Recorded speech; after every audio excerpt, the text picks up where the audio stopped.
My brother faked cancer. Parents demand I lie. The thing about lies is that they always rot from the inside first. My brother's story started leaking days ago. First a whisper at the pharmacy, then a message from someone who donated to his cancer fund and wanted a refund. By the time I walked into my parents' kitchen this morning, the whispers had turned into sirens. Cops had called. Someone had tipped them off that the miracle boy everyone prayed for might have never been sick at all.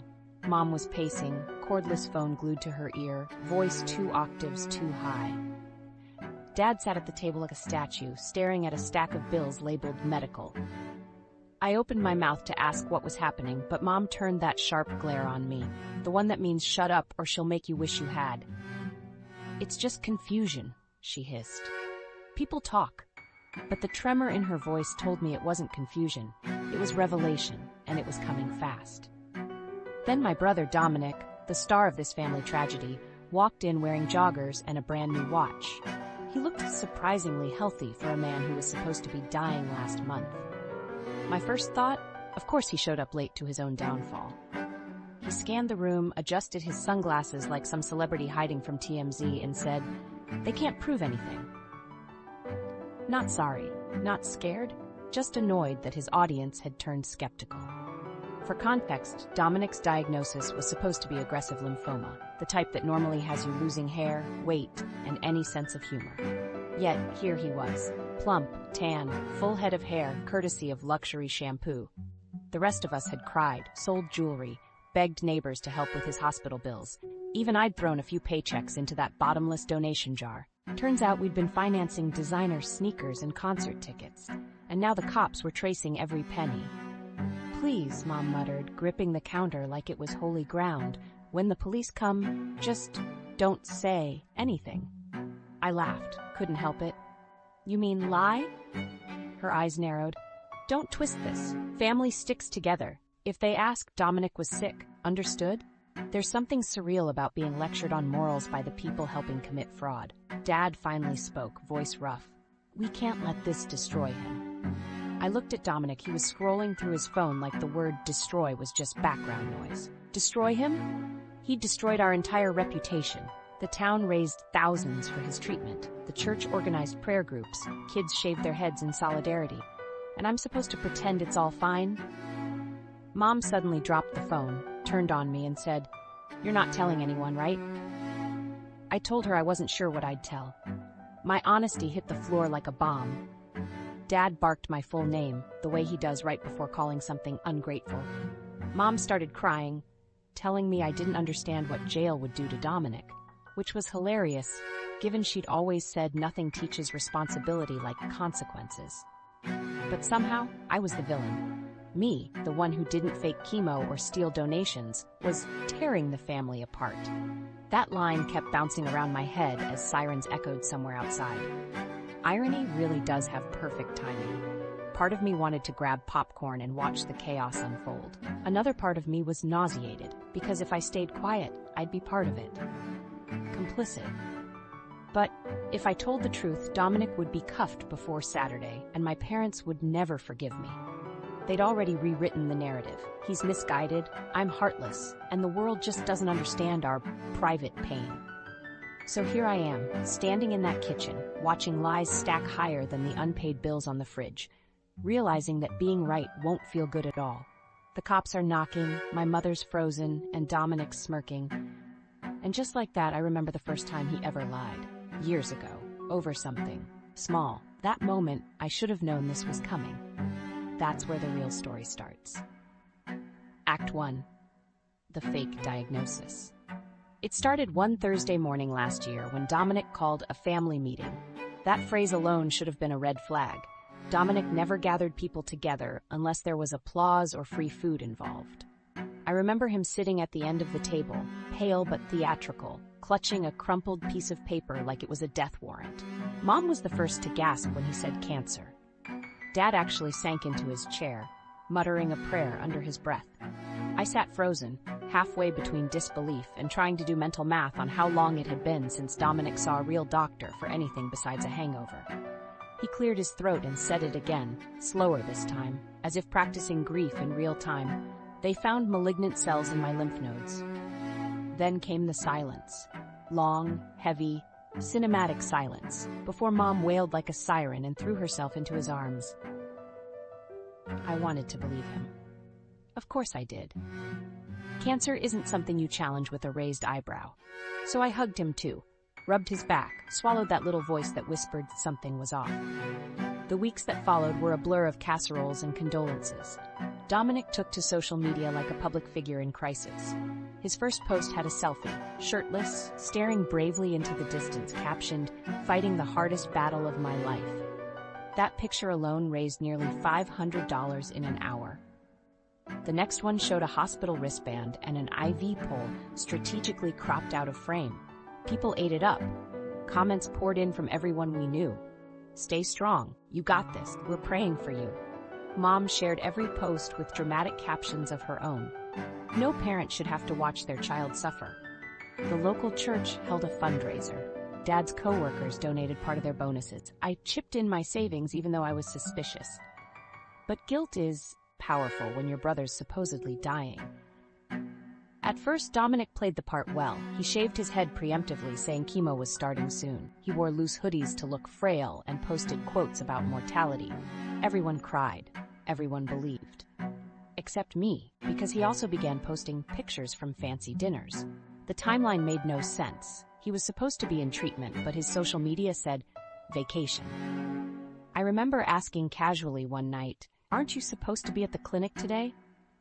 He gave me that smooth grin and said, "They moved my session. Doctors mix up schedules all the time." Mom scolded me for even asking, told me not to stress him out. Dad nodded like a good supporting actor. Maybe I should have pressed harder, but it's hard to argue against collective delusion, especially when grief is involved. Then came the donations page. Mom set it up with a picture of Dominic in a hospital bed. Turns out it was from a quick visit he made to get blood drawn. The caption read, "Help Dominic beat cancer." They listed expenses, treatments, experimental drugs. Soon our town was rallying to save him. Strangers gave money. A local reporter even came by for an interview, and Dominic, ever the showman, gave a teary speech about hope and faith. He'd never been this popular. That alone should have told me it was an act.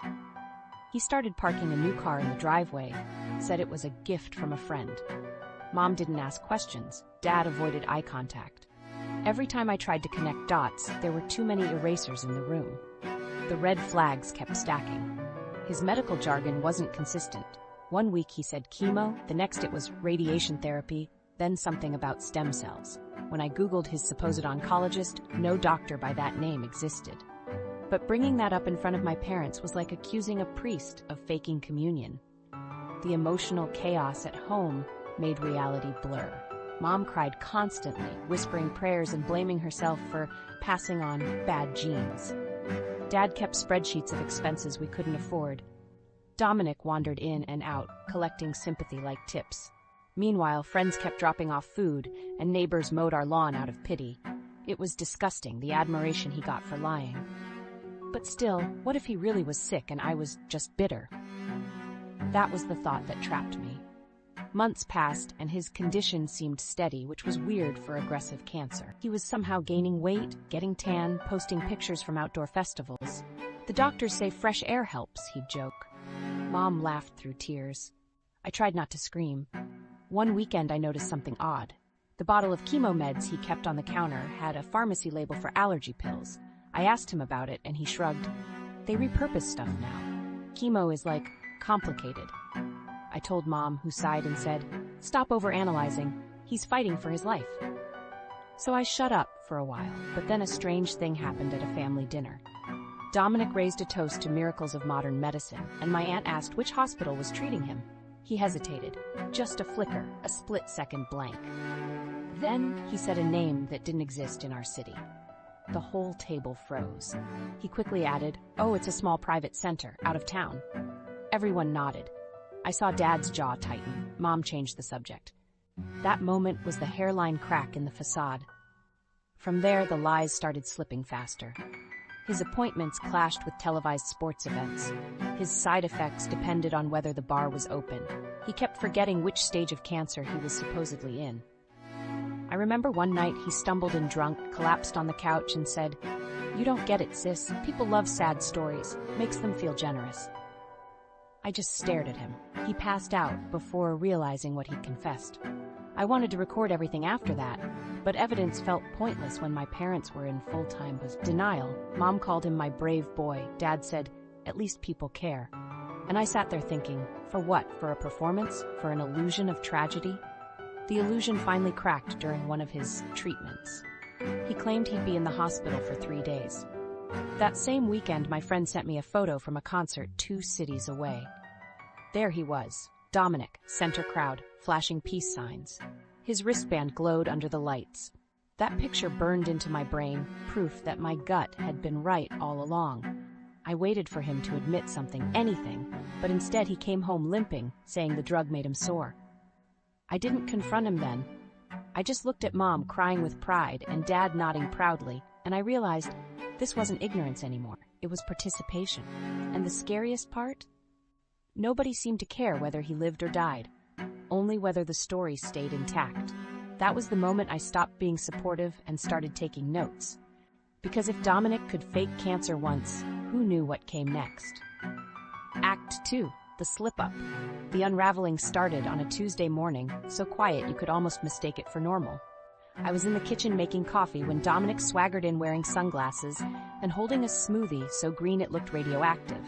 He said, "Can't talk long, chemo day." I asked which hospital, just casually. He blinked, thought for a second, then said, "Oh, St. Andrews." The last time he'd said Mercy West. The time before that, Cedarbrook. He must have realized too late because he snapped, "You asked too many questions." Then he left. No hospital bag, no ride, just his keys and confidence. That's when I started keeping notes, literal ones. A notebook in my drawer filled with dates, receipts, his ever-changing excuses. If this story was going to collapse, I wanted proof, and proof came fast. 2 days later, I picked up a pile of mail from the porch. One envelope looked official, hospital logo, his name printed neatly. I probably shouldn't have opened it, but temptation won. Inside were not medical statements, but order confirmations for electronics, 2 gaming consoles, a drone, and a limited edition sneaker purchase. All billed to his treatment fund card. I just stood there, letter trembling in my hand, wondering if modern medicine really did involve that many Air Jordans. That night at dinner, Mom asked how chemo was going. He launched into a speech about targeted therapy, sprinkling in words like immunoboosters and plasma balancing. None of it made sense, but my parents nodded along like devout followers. I asked, "Didn't your doctor say something different last week?" He shot me a death glare. "You're not a doctor, Serena. Stop pretending you understand." I wanted to scream, but instead I smiled, because that was when I decided I'd catch him in his own lie. The next weekend, the universe handed me a gift. His supposed chemo sessions always seemed to land on Fridays. Weird coincidence. They also lined up perfectly with big events. I tested it. One Friday I texted, "How's the hospital food?" He replied 2 hours later, "Terrible, napping between treatments." Meanwhile, my coworker sent me a photo of a local concert. Middle of the crowd, beer in hand, screaming at the stage, Dominic. Hashtag, living my best life. I printed that photo, taped it inside my notebook like a trophy. Still, catching him wasn't the hard part. Convincing my parents was. When I showed Mom, she gasped like I'd cursed in church. "This could be old," she said. "He's using music to stay positive." Dad nodded, muttering, "Therapy comes in many forms." I almost asked which medical journal said Budweiser counted as chemo, but sarcasm only fuels denial. Dominic got wind of my snooping and confronted me in the living room. "You think you're better than me?" He spat. "You've always been jealous because people actually care about me." "People cared because they thought you were dying," I shot back. He grinned. That smug, practiced grin that could sell ice to penguins. And whose fault is that? Don't hate the player, hate the sympathy. I couldn't decide if he was proud or psychotic. After that, every conversation was a twisted chess match. He'd accidentally leave hospital wristbands on the counter, tiny details meant to keep suspicion busy. The trouble was, each one had a different barcode and issue number. One even expired 6 months earlier. When I pointed it out, he said, "Hospitals reuse old for recycling. It's like environmental." My mother sighed. "See, he's even eco-conscious." That's when I started laughing during meals, not because anything was funny, but because insanity was contagious. One afternoon I followed him. He said he had a radiation scan downtown. Instead, he pulled into a spa. I watched from across the street as he strutted inside, later emerging in a robe while sipping cucumber water. When he spotted me through the windshield, I sped off, heart pounding, half furious and half impressed by the audacity. I confronted him that night. "You went to a spa," I said. He didn't blink. "Radiation makes your skin sensitive. They recommended special treatments." "Massages?" "Medical massages," he said, with the confidence of a man inventing science on the spot. I stared at him. "So the cucumber water was hydration therapy?" He nodded seriously. "Exactly. Detoxing through pores."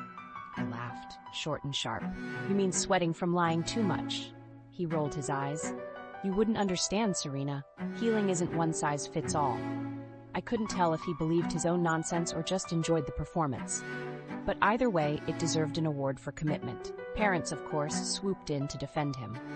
"He's under stress," Mom said. "Everyone copes differently." Dad added, "Don't provoke him." The phrase, "don't provoke," became our family motto. Me asking for honesty was now considered an attack. That's when the "you're heartless" scene happened. Sunday, brunch, sunlight pouring in, everything painfully wholesome. Dominic complained that his new medication caused joint pain. When I muttered, "From all that dancing at concerts," the room went silent. Mom slammed her fork down. "That's enough, Serena. Do you want your brother to die?" Dad stood up, veins showing. "You've got no compassion." Dominic made himself look smaller, curling up like a martyr. "It's fine," he whispered. "I'm used to her not caring." And cue the tears. Mom hugging him, Dad glaring at me like I'd stabbed someone. Imagine being scolded for doubting a guy who just fake moaned about pain caused by a non-existent illness. That's family theater for you. I stopped attending family meals after that. But I didn't stop collecting evidence. Receipts, screenshots of receipts, you name it. His PayPal transactions were a treasure trove of guilt. Luxury brands, travel tickets, even a deposit to a tattoo artist. The kicker? The payment memo said, "Therapy gift." By now, I had enough material for a true crime documentary. The tension between us grew like mold, quiet but spreading. He would purposely cough when I entered a room, pretend to wobble, then wink when our parents weren't looking. It was like we shared a secret game where I was the only one aware we were playing. Then, finally, the universe cracked his mask wide open. He texted our family group chat, headed for chemo in the morning. 10 minutes later, he accidentally posted a photo to his story. Front row tickets to a rock tour 3 states away. Mom saw it and accidentally liked it before realizing what she'd done. I swear I could feel the panic through the Wi-Fi. She unliked it instantly, called him screaming. He removed the post, returned home that night, claiming a reaction to anesthesia made him confused. I asked, "What kind of hospital gives backstage passes?" He told me to mind my own business. That stupid argument would have fizzled out like always. But then I stumbled onto something even worse. While cleaning Mom's office, I found a plastic folder labeled medical. Inside were printouts of GoFundMe reports. In the margin, Dominic had scribbled percentage notes, 20% for savings, 15% for car payment. It was literally a budget plan. My stomach turned. When I confronted him again, I didn't shout. I just placed the papers in front of him. "This isn't about guilt anymore. It's theft." He stared at me for a long second, then said, "You think anyone cares where the money goes? They just want to feel good about donating." He walked away, humming like nothing happened. That was the final straw. I knew right then that the next mistake he made wouldn't be mine to clean up. I didn't know the cops would soon get involved, or that my parents would beg me to choose silence over truth. But I did know one thing.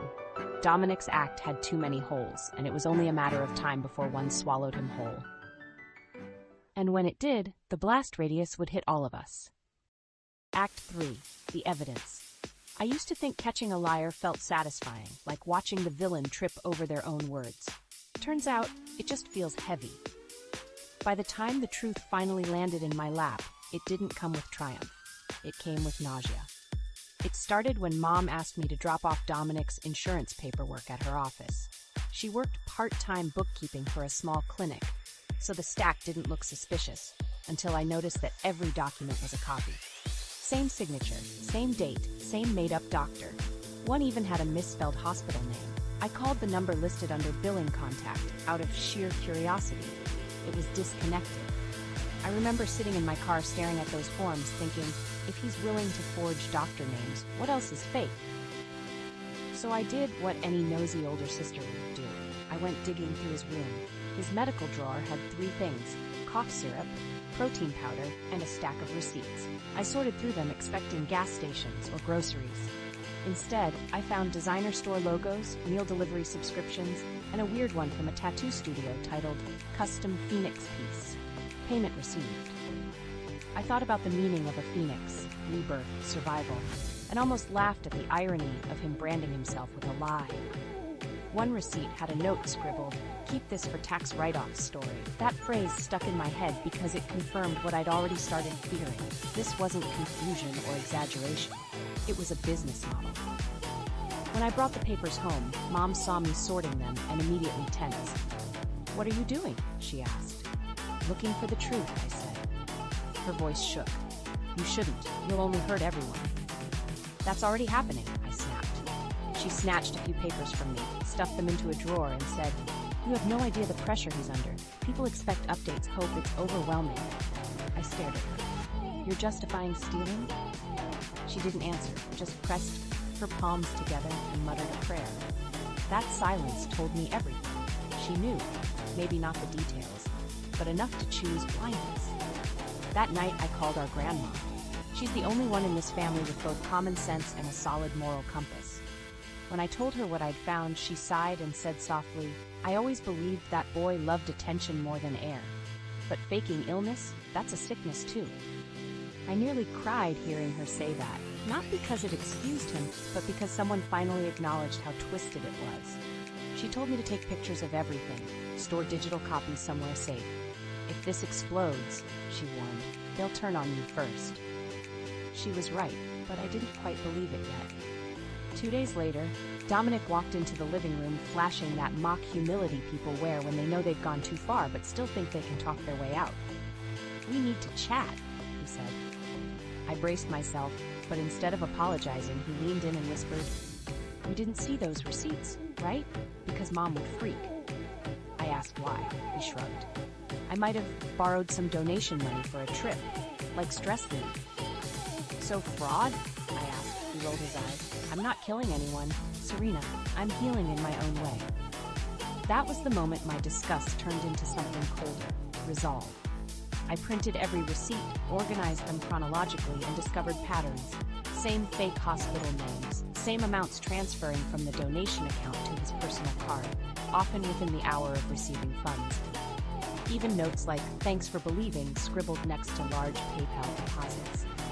Mom caught me scanning papers one evening and lost it. "You're tearing the family apart," she yelled, echoing that same line again. "Don't you love your brother?" "I do," I said, "but apparently not enough to help him commit crimes." Dad entered midway through, confused until Dominic walked in and played victim. "I told her I made mistakes," he whimpered, voice cracking like an amateur actor. "I'm trying to fix things." "What fixes stealing donations?" I snapped. "A refund policy." Mom gasped like profanity had left my mouth. Dad barked, "Enough!" That fight didn't end. It dissolved when everyone retreated into separate corners of the house like sulking teenagers. But Mom's words echoed long after. She truly thought protecting him was noble. A few nights later, I woke to muffled voices outside my door. Dominic and Dad whispering about police looking into online funds. My heartbeat thudded so loud I thought they'd hear. Apparently, one donor had requested verification from the hospital and realized no record existed. They'd reported it. That's when the panic started. By morning, Mom was packing boxes of anything remotely medical, pill bottles, brochures, printed test results, and shoving them into the garbage bin. She snapped when I tried to ask what was happening. "You'll thank me when this is over," she said. Conviction does funny things to a family. Suddenly, I wasn't the sister uncovering fraud. I was the traitor plotting against blood. Dominic muttered every time I entered a room. Spy, snitch, saint. The labels changed, but the venom stayed. I confided in my best friend Lila, partly for sanity. She listened quietly, then asked, "You realize this is illegal, right?" Hearing the word illegal from someone outside our house made it real, like flipping on a light. That night, Lila helped me compile everything into a folder: documents, screenshots, timestamps. We named it For When It All Blows Up. We laughed nervously at that title, but deep down, I knew the explosion was imminent. When the police first called our house asking for Dominic, chaos followed like a rehearsed cue. Mom lied immediately, said he was at treatment. Dad shouted something about harassment. Dominic paced like a tiger, sweat rolling down his temple for the first time ever. For a small, petty second, I felt justice crawl into the room. But then, Mom turned to me with a look that froze every muscle in my body. "If they contact you," she said quietly, "you tell them everything was real. You love your brother, right? You'll protect him." It wasn't a request. It was a command, dressed like affection. That night I sat alone with my evidence spread across the floor. Receipts, screenshots, names that didn't exist. Proof stacked like a monument to every bad decision this family had buried under love. My phone buzzed. Dominic again, texting me photos of himself in a hoodie captioned, "Remember the good times." I deleted them without looking twice. Grandma called right after. "You look tired even through the phone," she said. "Tell the truth, darling. No family is worth a lie that large." Her words became my anchor. Because for the first time, I understood this wasn't about revenge or exposing him. It was about stopping the decay that started the day he first said, "I have cancer." The next morning when police cars drove past our street, sirens faint but distinct, Mom clutched the curtains and whispered prayers. Dominic vanished upstairs. And me, I sat at the kitchen table with my laptop open, cursor blinking over the email draft to the detective who'd called earlier. The moral weight in that moment was unbearable. Truth meant prison for him, but silence meant I'd never respect myself again. I hit send. That small act felt nothing like victory. It felt like standing in an empty church after the candles burn out. Quiet, heavy, irreversible. And by nightfall, the whole town would know. Act 4. The discovery goes public. By the time Dominic's scam became town gossip, it wasn't rumor anymore. It was headline material. Someone, nobody knows who, though my money's on Lila, sent the entire donation record to the local police and 3 online forums. Within hours, our family name was trending on neighborhood Facebook groups, right between lost dog sightings and pothole complaints. Miracle cancer survivor exposed as a fraud, one thread read. I tried not to look, but even the grocery clerk gave me that pity mixed with curiosity stare. Mom found out through a friend who called just to check in. She hung up, white as flour, and turned to Dad. "They're saying Dominic stole from the church fund." Dad's face went gray. Dominic stood by the window scrolling on his phone like it was all background noise until suddenly his jaw clenched. "They tagged me," he muttered. "This is slander." Right then, a police cruiser rolled slowly past our driveway, and Mom panicked like she'd seen a ghost. She started yanking photos off shelves. Dominic in hospital gowns, Dominic surrounded by candles, our family posing with fake donation checks. "We can't let them use any of this," she cried. Dad joined in, stuffing boxes with anything marked medical. It would have been funny if it wasn't so pathetic. "Shouldn't we just tell the truth?" I asked. Mom turned sharp. "Truth? You mean betray your brother?" I shrugged. "I thought he already did that himself." The air froze. That's when Dad stepped forward, voice low and deadly calm. "You will delete everything. Every post, every message. If anyone asks, Dominic really was sick and he recovered miraculously. Do you understand?" There it was. The family motto upgraded from denial to obstruction. Dominic nodded approvingly like a director satisfied with his cast. But the police didn't need our cooperation. They had digital footprints. 2 officers arrived later that afternoon, polite but firm. They asked for Dominic, who miraculously was resting. One officer mentioned bank statements and social media inconsistencies. Mom insisted that they must have mixed files with another patient. I stood silent, heart pounding, pretending not to exist. When the officers left, Dominic exploded. "Who sent that tip? Who's trying to ruin me?" He slammed cupboards and called half his friends demanding loyalty oaths. I kept my expression neutral. Lila texted, "They've frozen the fundraiser account." That's when he finally lost the mask. Sweat, shaking hands, no swagger now. Over the next few days, the story exploded larger than his ego. Local donors wanted refunds. the mayor issued a cautious statement about charitable accountability. Even the church group that once lit candles for him publicly apologized for being fooled. Across social media, people dissected his posts like detectives, matching timestamps, locations, outfits. My personal favorite comment, guess chemo really does give you a tan and abs. Mom cried constantly. Dad stayed glued to news sites, muttering about defamation suits. Dominic alternated between rage and melodrama. He posted a shaky video claiming the diagnosis was misunderstood and that he'd been healing alternative ways. The background clearly showed our living room, half-empty shelves, Mom sobbing off camera. Comments weren't kind. Where's your proof? Return the money, scammer. The dislikes outnumbered likes, 10-1. The next morning, our driveway filled with cameras. Reporters from small stations hovered like crows. I pulled the curtains shut while Dominic shouted through the door, "Say I'm at treatment." He fled out the back with a hoodie over his head. Mom chased after him, yelling something about passports and privacy. That's when the house phone rang again, detectives requesting a voluntary interview.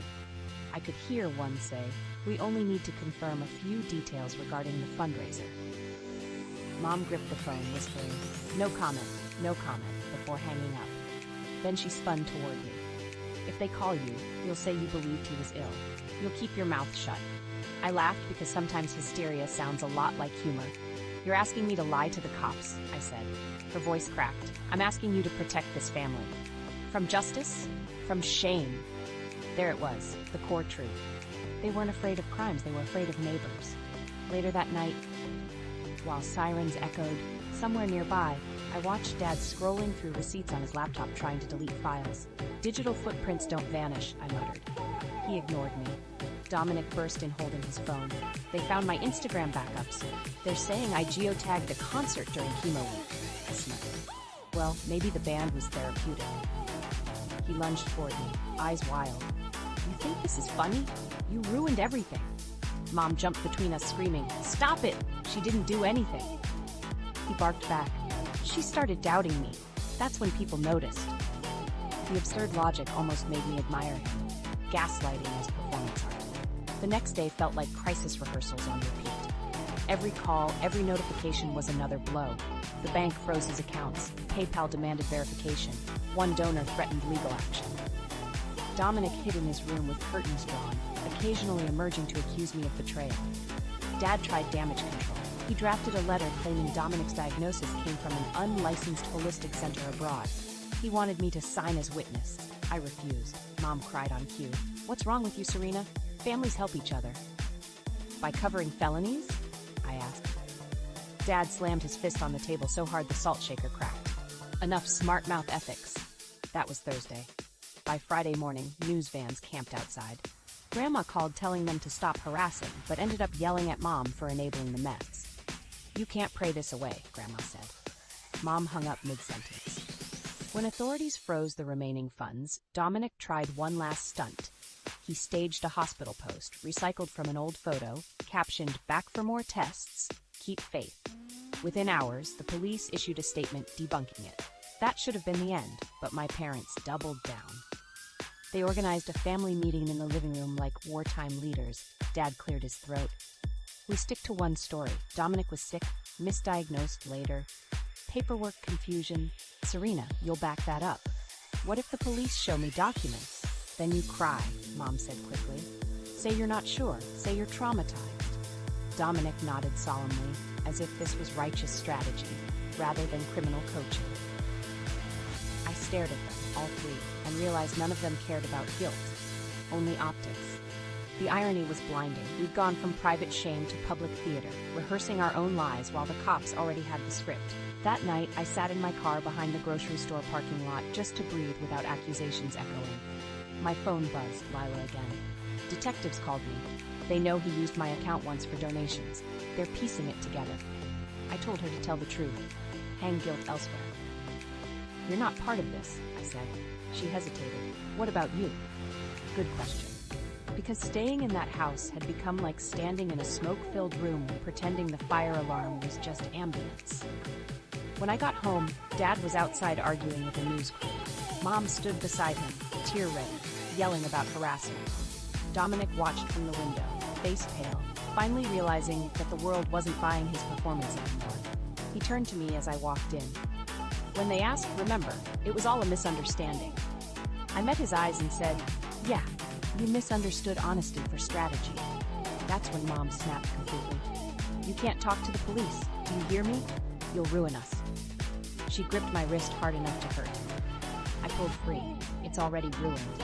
Her mouth open then closed. For the first time, she didn't have a script.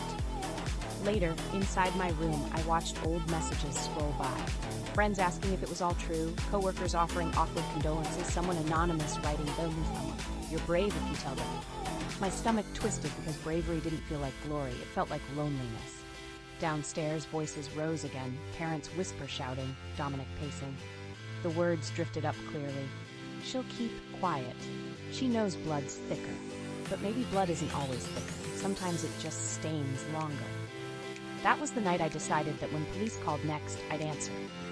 Mom could call it betrayal, Dad could call it disloyalty, Dominic could call it bullying, but I'd call it breathing.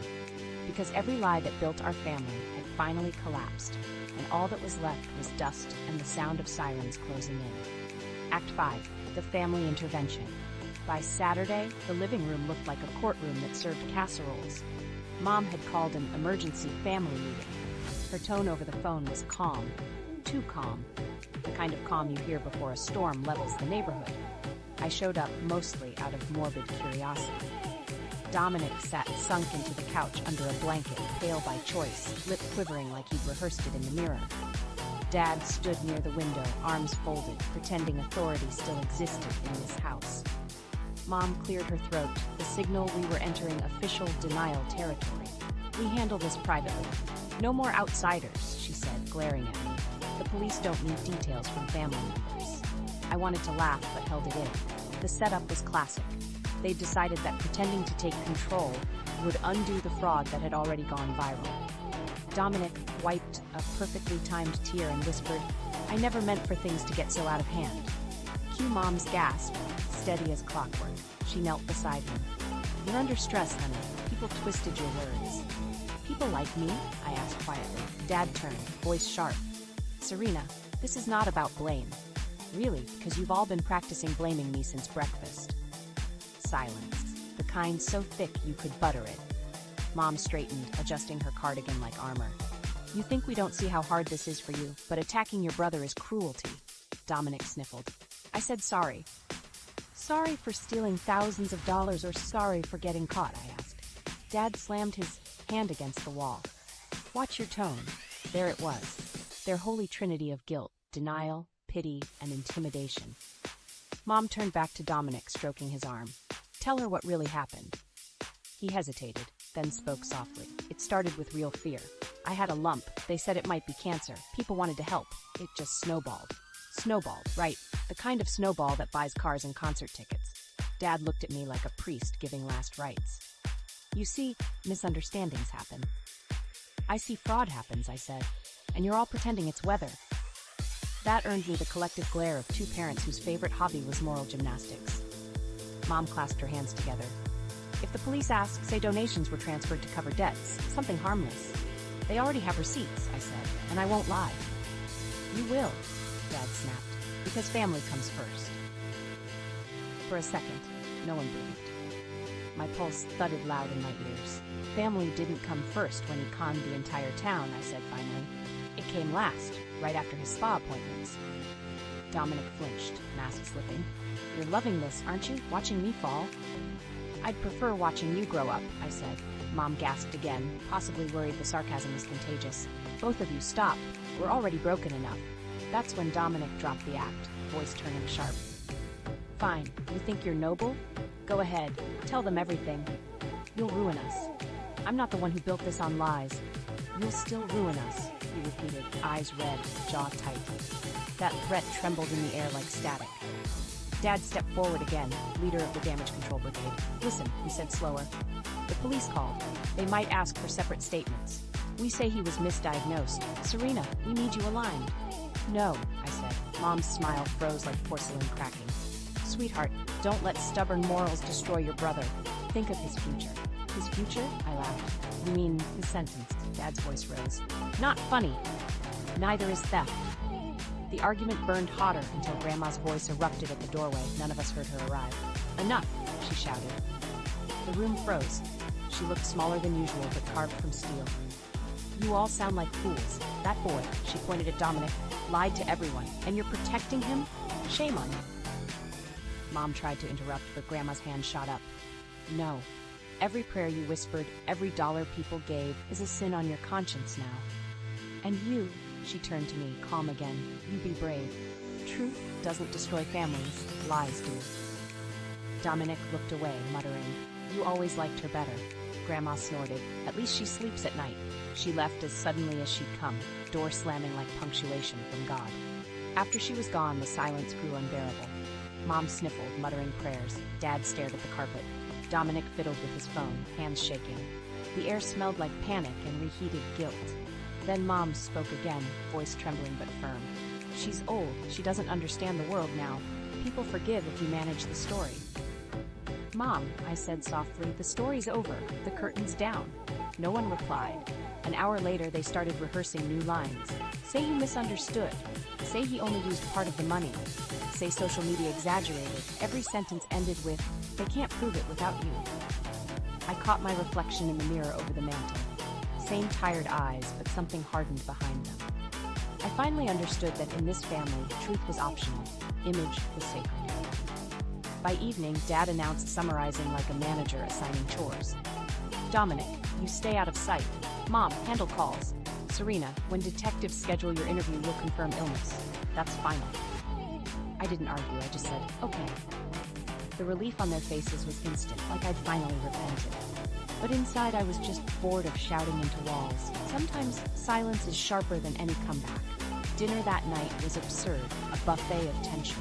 Dominic picked at his food dramatically. Mom kept sniffing. Dad pretended we were planning a vacation instead of an alibi. I excused myself early, claiming a headache.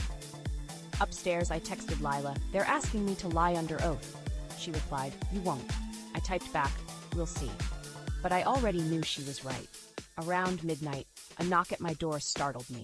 It was Mom. Her eyes looked older, sleep-deprived. "Sweetheart, please," she whispered. "If Dominic goes to prison, he'll never survive. You'd carry that guilt forever." "I already carry enough guilt for staying silent," I said. Her lips tightened. "Think of me, then. Think of what a mother endures." "Maybe think of what the donors endured," I whispered back.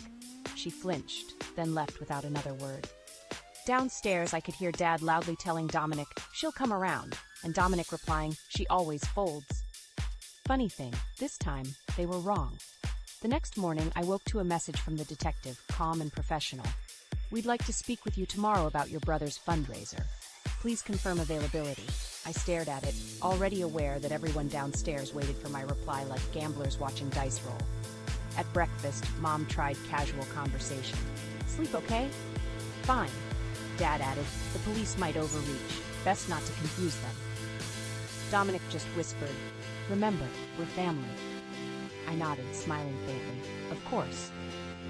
None of them noticed the quiet satisfaction in my tone, the kind that comes when a decision's already made. Later, when I stepped outside, sunlight hit like fresh air after a long fever. For the first time in weeks, I didn't feel trapped by their grip on the truth. By evening, I packed my evidence into a single folder labeled Statement. And as I zipped my bag shut, I realized something finally clear as daylight. They thought saving him meant saving themselves. But saving myself meant breaking from all of them. Tomorrow morning, I'd walk into that police station. And this time, the story would be real. Act 6. Pressure mounts. I was halfway through reheating leftovers when the doorbell started doing an impression of a dying car horn. I opened the door and there they were, my parents, flushed, frantic, and holding a casserole like peace offering. Mom shoved past me first thing. "We need to talk," she said, already crying before the performance even began. Dad followed, expression set to grim resolution. Apparently, desperation had driven them from denial to begging. The police had called again. This time they wanted detailed statements from every family member. "They'll twist your words," Dad warned, pacing like a lawyer with no credentials. "You say one wrong thing and Dominic's life is over." "He did that himself," I muttered, shutting the door behind them. Mom flinched. Please don't be cruel, she whispered. He's sick in the head, Serena. He needs help, not prison. Help costs less than $80,000 in donations, I said. That earned a glare sharp enough to chip glass. Mom dropped her purse on my counter and started unpacking guilt like groceries. If he goes to prison, you'll lose him forever. Is that what you want? I wanted to say yes. Instead, I just sighed and leaned against the counter. What I want is to stop lying. Dad exhaled loudly. You keep saying that like honesty is therapy. It's destruction. That's poetic, I said dryly. Maybe you can quote it to the detectives. Mom's lip trembled. They're investigating fraud, Serena. Fraud. He'll be labeled for life. People will never hire him again. You have to think about your brother's future. My brother's future was built on pity donations and fake chemo selfies, I shot back. She covered her face like I'd shouted profanity. Dad stepped closer. You think you're innocent here? You played along. You drove him to appointments. I believed him. Exactly, Mom snapped. So tell the police you did. Tell them everyone believed. That's not lying. It's sentiment. That was a new one. Sentimental. Obstruction.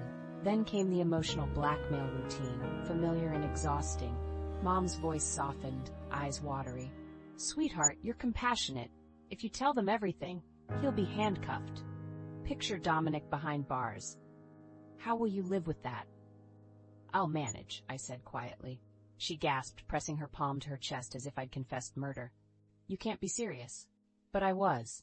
Dad sat down, finally dropping the tough guy act. We raised you better, he said softly. Loyalty matters. Loyalty's supposed to work both ways, I said. When did he ever protect me? No answer. Just silence and the distant hum of my refrigerator filling the space where family used to live. The next hour was a negotiation disguised as conversation. They promised things, family therapy, forgiveness, even paying back donors if I'd just wait until the heat dies down. Meaning, stall the truth. I nodded politely, but my stomach churned. I realized they weren't scared of justice, they were scared of embarrassment.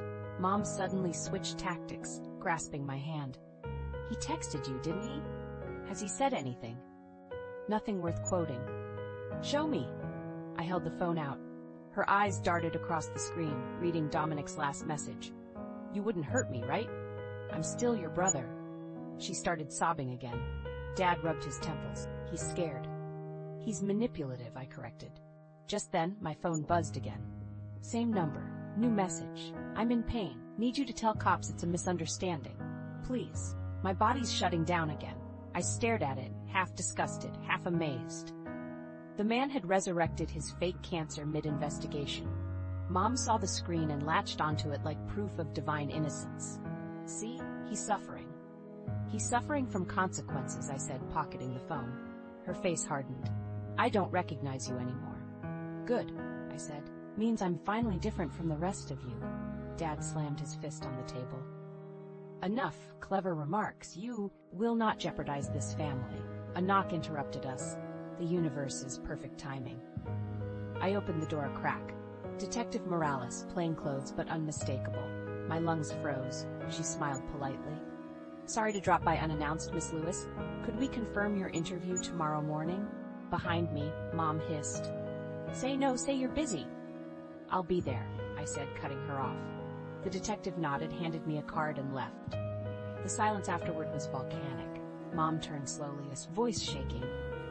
How could you? You just doomed your brother. No, I said quietly.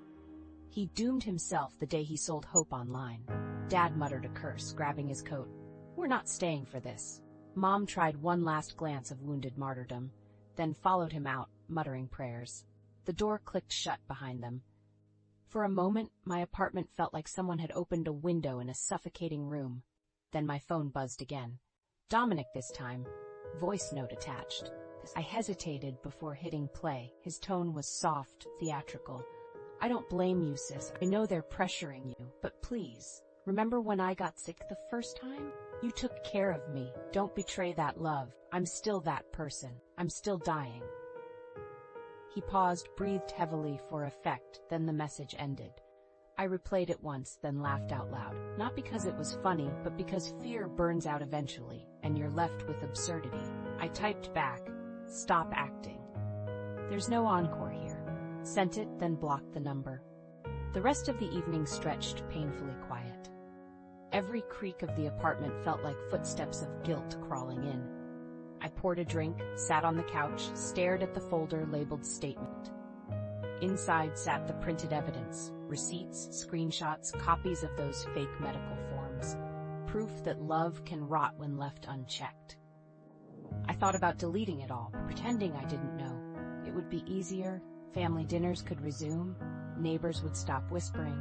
But then I imagined another stranger donating to some other fake story, buying Dominic another luxury trip while Mom cried on cue. That image killed any leftover hesitation. Around midnight, a thunderstorm rolled in. Classic movie symbolism if I'd believed in signs. My power flickered, phone lighting up again with missed calls from my parents. I didn't answer. Instead, I opened my window and let the rain soak through the sill. The smell of wet asphalt felt cleaner than our entire family history. When the streetlights blurred against the glass, I whispered to myself, "Tomorrow, I tell the truth." But sleep doesn't reward conviction. It punishes it. I tossed all night, replaying childhood memories. Dominic laughing when I fell off my bike, Mom scolding me for fighting back, Dad saying, "Don't embarrass your brother." That phrase echoed through decades until it finally sounded meaningless. By dawn, exhaustion had replaced guilt. I made coffee, watched the sky lighten like someone wiping a chalkboard clean. Then my phone buzzed one last time. Text from Mom, "We'll be at the station with you.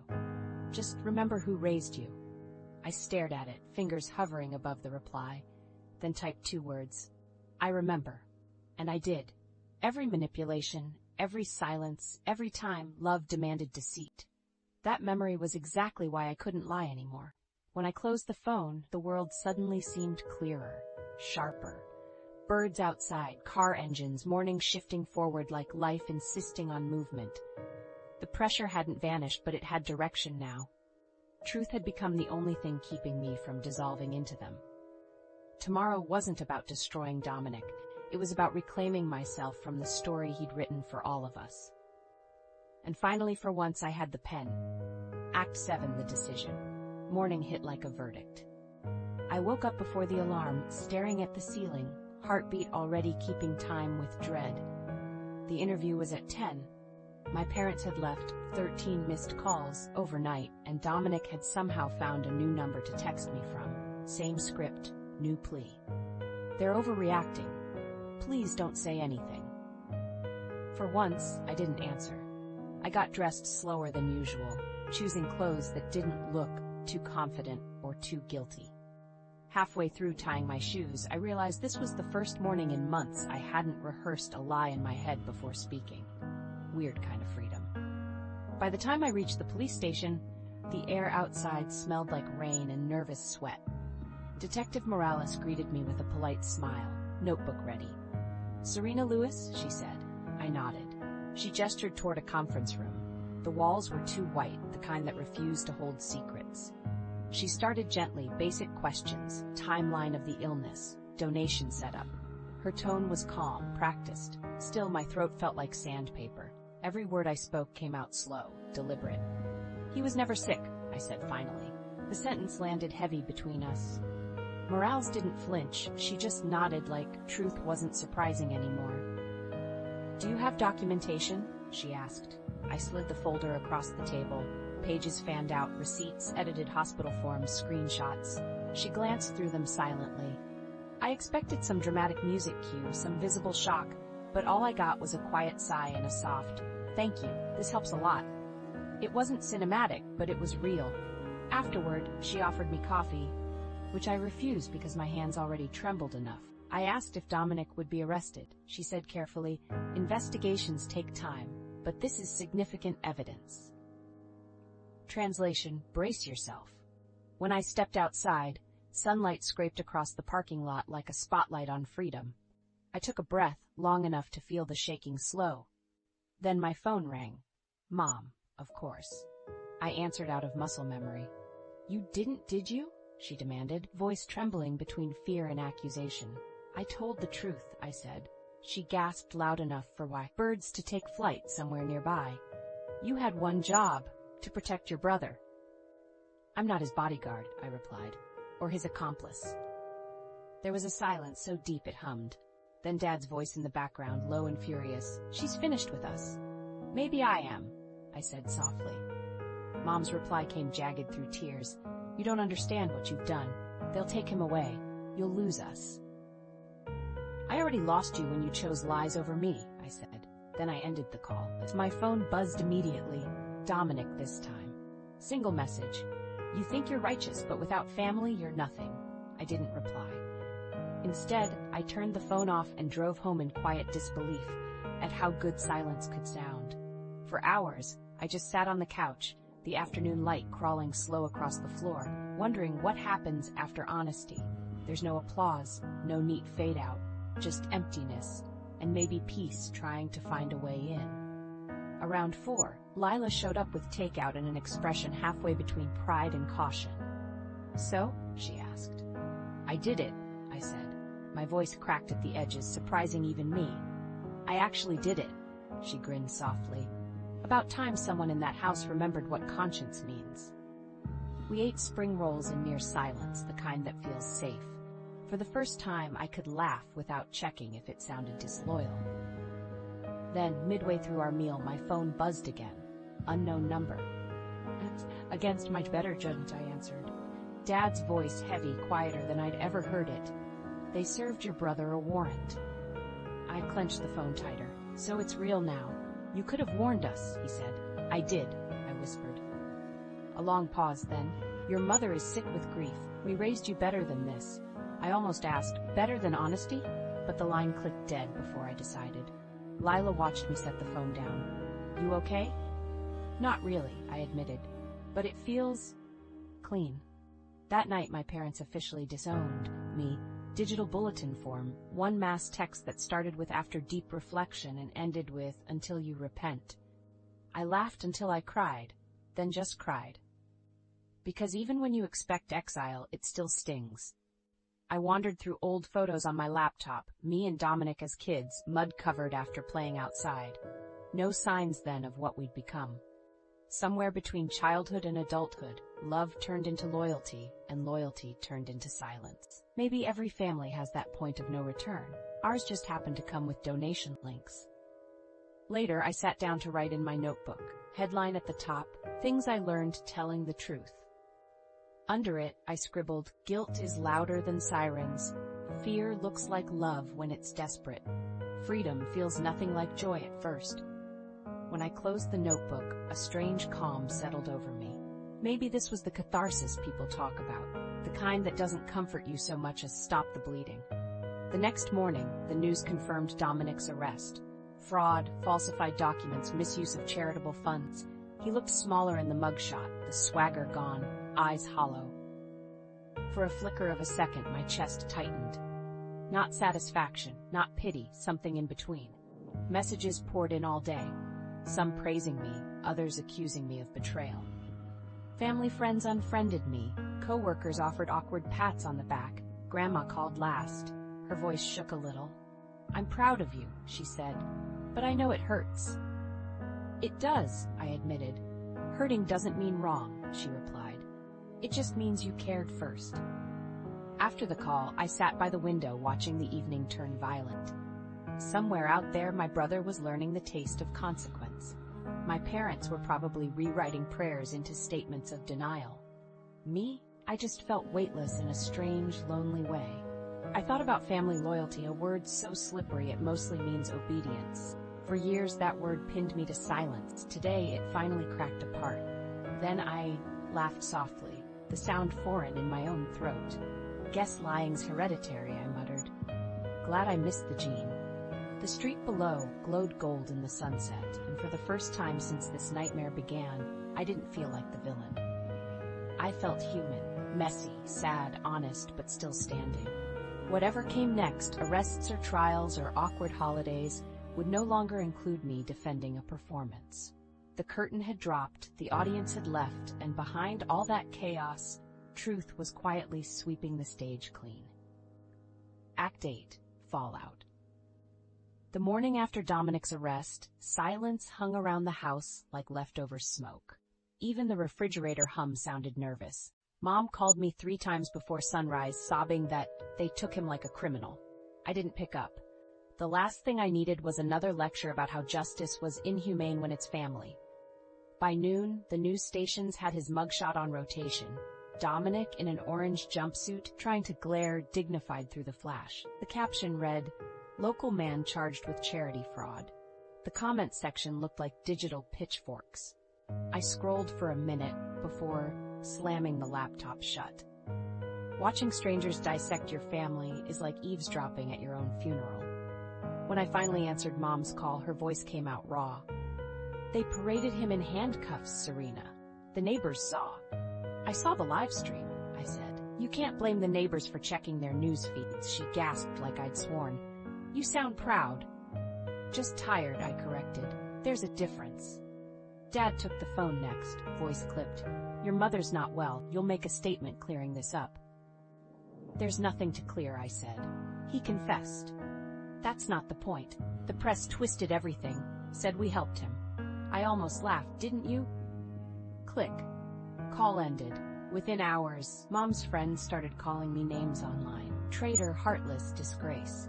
Someone even said, "She should have let family handle it." Handle it meaning cover it as usual. I ignored them, but the sting landed anyway.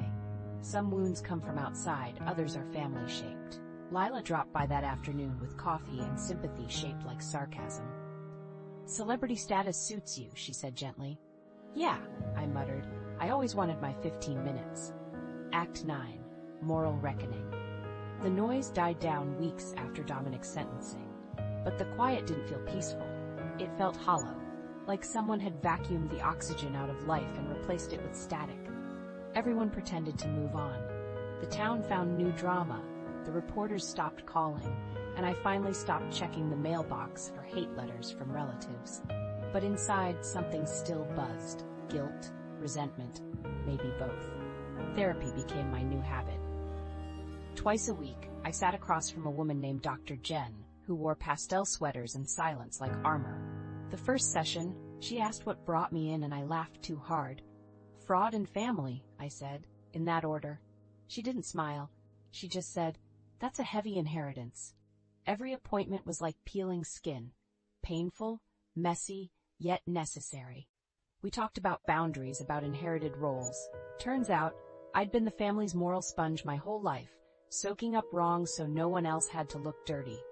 My parents called it loyalty. My therapist called it self-erasure. Same difference, except one costs insurance copays. Grandma came over every Sunday with her signature casserole and gossip that sounded like wisdom. She'd drink her tea slow and say, "They won't forgive you soon, but they will someday." I knew she was wrong about that part, but I loved her for trying. Mom still refused to speak to me directly. She sent Christmas cards addressed only to household, as if I'd been excommunicated, but my mailbox hadn't. Dad's silence felt heavier. He didn't yell anymore, just didn't exist in my world.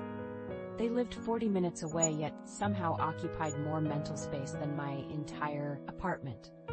There were nights I almost called them, not because I wanted reconciliation, but because habit's a stubborn ghost. Then I'd remember the conversation where Mom said lying was love and hang up before pressing call. The community was split. Half treated me like a hero, the other half like Judas. At the grocery store, someone whispered, "That's the sister." Another time, a stranger patted my arm and said, "Took guts to do what you did." I never knew which response hurt more, accusation or praise.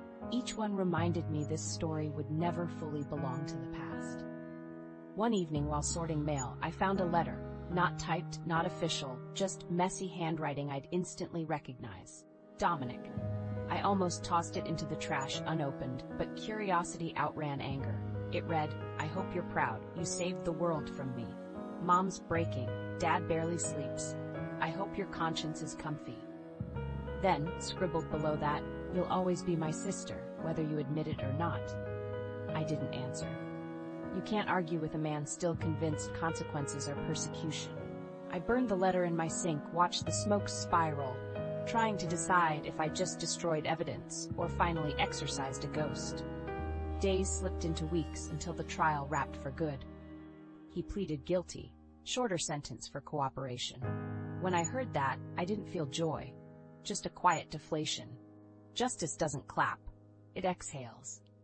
I started spending evenings walking around the neighborhood with headphones, letting the sound of traffic replace memories. Friends drifted back once the scandal cooled. Lila stayed, the only constant in this whole collapse. Sometimes she'd joke, "You should start a podcast. Fraud runs in the family." I'd laugh, but part of me wanted to. Maybe honesty is contagious if you broadcast it loud enough. In therapy, we reached the stage called acceptance.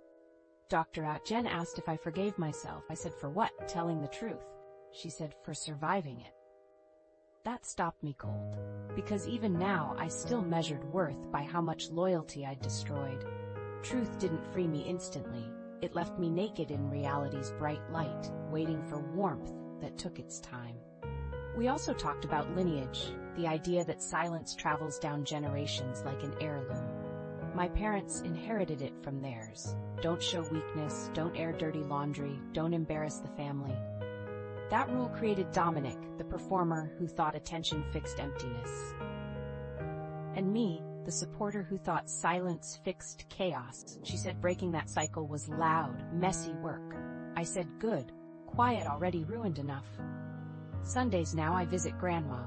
We sit on her porch watching birds fight over crumbs, both pretending the world's simpler than it is. She sometimes mentions Dominic's letters from prison. "He writes scripture verses," she says softly. "Maybe guilt looks good on paper." I nod, but never ask to read them. Everyone chases redemption differently. Mine doesn't arrive in envelopes. After months, strangers stopped recognizing me, gossip slowed, and new scandals filled town feeds. But healing is stranger than rumor. Slow, repetitive, no clear headline. I still wake some nights replaying that kitchen moment when Mom said, "You'll thank me when this is over." Maybe she meant I'd finally understand her. I do, but not the way she hoped.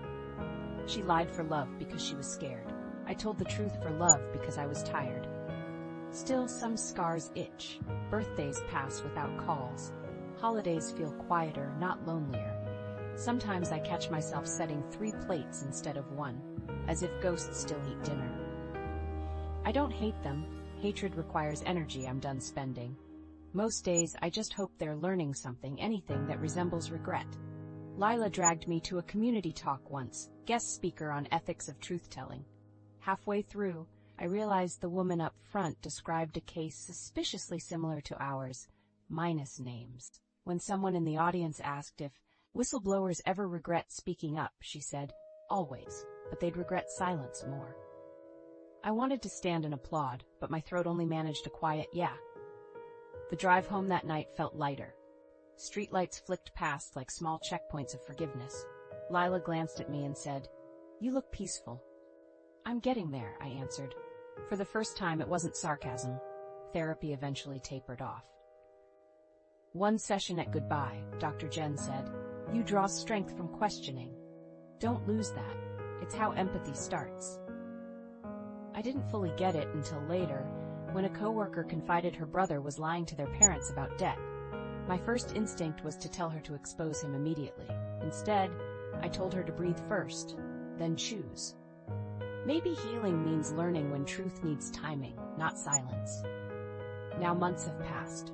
Dominic's serving time that somehow still feels too short. My parents occasionally appear in photos from support groups for families of the wrongly convicted. Irony survives best in denial. Grandma keeps sending me clipped articles about honesty, each tucked inside her letters like extra vitamins. Last week I visited the town's small lake, same one we fished at as kids. I sat on the pier, bare feet over water, notebook on my lap. Wrote one line. Doing right doesn't always feel good. It just stops the bleeding. The page stayed blank after that, but something inside me settled, like static smoothing to silence.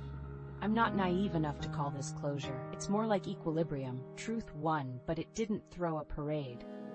Maybe that's the lesson. Endings don't always sparkle. Sometimes they just stop hurting. I drove home with windows down, wind loud enough to drown guilt's leftovers. The sky looked ordinary, which felt like progress. And in that quiet, I realized morality isn't some grand gesture. It's thousands of small decisions to stay awake when lies beg for sleep. I drove to Grandma's place on a late Sunday. Same cracked road, same squeaky wind chime on her porch. The last time I'd been here was before the lies peeled open. Now the place felt smaller but safer, like time had chosen mercy for at least one of us. She opened the door before I knocked, arms wide, smile tired but real. "You look lighter," she said. I told her the truth. I finally am. We sat on her porch swing, tea steaming in chipped mugs. The yard still smelled like cut grass and nostalgia. She asked about therapy, about work, about how it feels now that the dust's mostly down. I said it felt strange, like living in the pause between storms. For so long, chaos had been our language. Now silence insisted on full sentences. She nodded thoughtfully. "Honesty's quiet, dear. Lies make noise even when nobody's talking." I smiled at that. She reached over and squeezed my hand, papery skin against mine. "You did right," she whispered. "Don't measure rightness by who claps. Measure it by how well you sleep."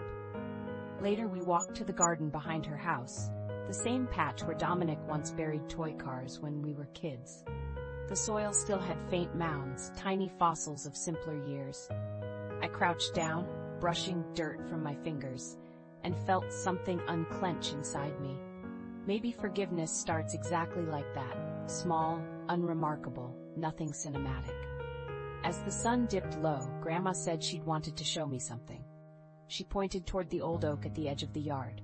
"Remember when Dominic carved your initials in that tree?" she asked. The letters were still there, rough but visible. For years, he'd claimed it meant we'd always be together. Now it just marked where the truth first rooted itself, permanent, imperfect, undeniable. I told Grandma I wasn't angry anymore, just done playing the family historian for other people's lies. She smiled, this time without sadness. "That's freedom," she said. "Not forgetting, just refusing to repeat." When I left, dusk had turned the neighborhood gold. Halfway down the driveway, I looked back once. Grandma waved from her porch, tiny silhouette framed by lamplight, the kind of image that stays lodged in memory when everything else blurs. Driving home, I passed the hospital Dominic had once pretended to visit. Windows glowed faintly, and for a second I pictured real patients inside, people actually fighting for breath. I realized what anger had been masking all along. Gratitude. Gratitude that my biggest pain was betrayal, not disease. At a red light, I whispered to the empty seat, "For once I didn't lie for family," and that's how I finally became free. The words surprised me by how right they felt. Back home, I opened my notebook again. Final page this time. I wrote one question for anyone who'd ever been truth for blood. Would you lie for family if it meant protecting a fraud? Then I closed the cover, feeling like the story had finally exhaled. This is where I leave it, with quiet honesty instead of noise. Maybe some will call me heartless, others brave. Both labels fit in pieces. But I'll take whatever piece comes with sleeping without rehearsing excuses. If you've ever stood where I did, between loyalty and conscience, tell me what you chose. Drop your thoughts below, because I want to know how many of us learned the same hard lesson about love and truth. Thanks for listening. If you want more stories that wrestle with messy families, hit follow. I've got plenty buried in memory, the rest can wait till next time. The porch light flickers off in my mind. The wheels of the world keep turning, and for once, silence feels like the right kind of ending.